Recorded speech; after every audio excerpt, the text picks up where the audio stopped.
There are moments when legislation, in its haste to signal compassion, um, presents laws which instead signal retreat, a retreat from moral seriousness, from human complexity, from the obligations of civil society to the vulnerable.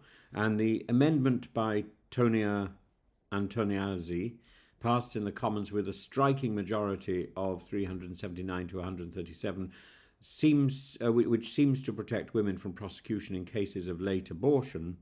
It is an attempt to correct injustice, as ostensibly, but in practice it removes the final legal restraint on prenatal killing by anyone at any stage of gestation.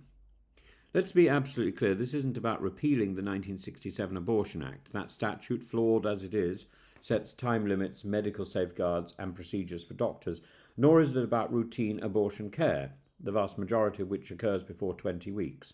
This amendment goes further. It decriminalises all acts by women in relation to their own pregnancy, regardless of gestational age.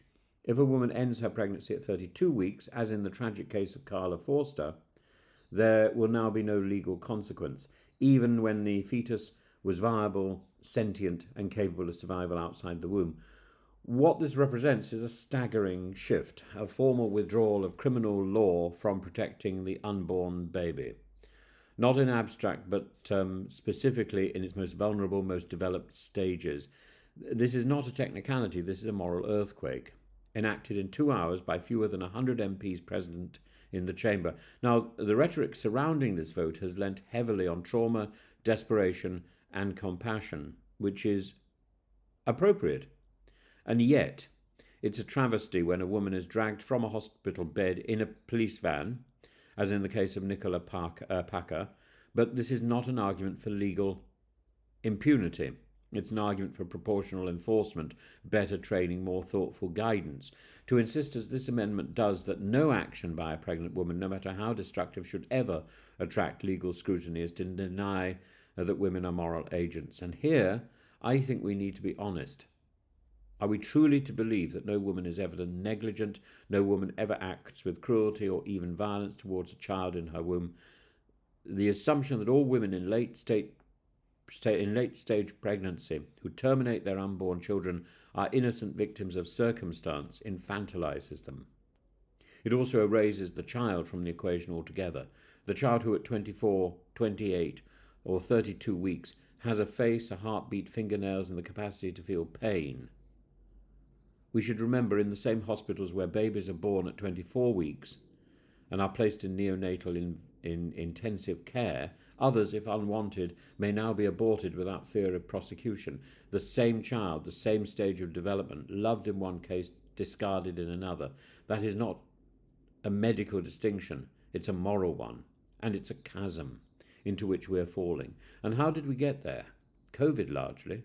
During the pandemic, the government permitted abortion pills to be sent by post on the assumption of good faith that the woman who was under 10 weeks pregnant, but without medical checks, women like Carla Forster could and did receive abortion pills while being 6 or 7 months pregnant. And now, rather than restoring basic safeguards, Parliament has doubled down, removed scrutiny entirely, removed liability entirely, removed the fetus entirely from moral consideration. So rather than imposing kindness and consideration into the treatment of people who are going through an unwanted pregnancy, we are in fact just removing the rules altogether, which seems extraordinary. The irony, of course, is that this change was justified on feminist grounds, and yet it follows the logic of radical deregulation, not protection. There are no protections here, not for the unborn, not indeed for the women coerced, threatened, abused by others. In removing the law, we remove the state's ability to detect or intervene.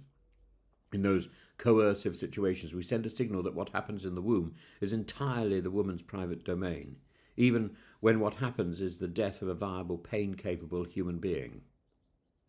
And here I must make a broader philosophical point. This is not fundamentally a legal matter.